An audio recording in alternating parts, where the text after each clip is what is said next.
Bonjour à tous, nous sommes à Utenhofen dans le Bas-Rhin, chez Anita Gibon, dans le jardin de Gretel. Et nous aimerions parler du tutorage. Le tutorage sert à redresser les plantes qui s'affaissent.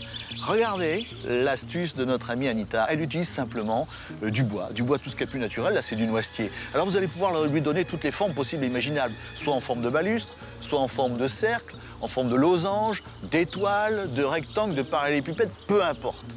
En tout cas, c'est le bois rustique, naturel qui est utilisé. Vous souhaitez tutorer de la même manière? Valérie va tout vous dire.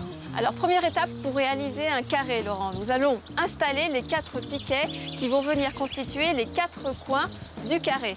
Pour cela, il y a un petit truc, c'est de tailler l'extrémité des piquets en biseau et d'arroser la terre de manière à enfoncer les piquets beaucoup plus facilement dans le sol. Maintenant, on va venir s'occuper des côtés de notre carré. Donc pour cela, on a besoin de 8 segments d'à peu près même longueur.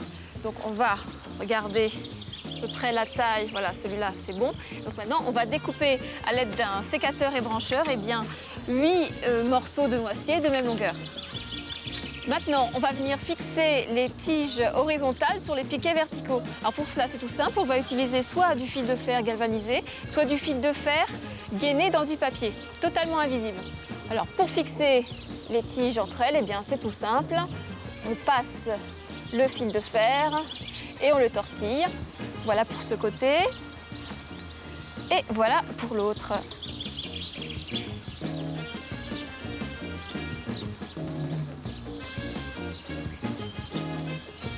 Voilà, maintenant on a donc placé toutes les tiges latérales afin de constituer l'armature, la cage de notre structure. Il ne reste plus qu'à glisser toutes les barres diagonales, toutes les barres transversales qui vont venir soutenir les fleurs par le centre. Vous voyez, c'était tout simple. Au revoir à tous.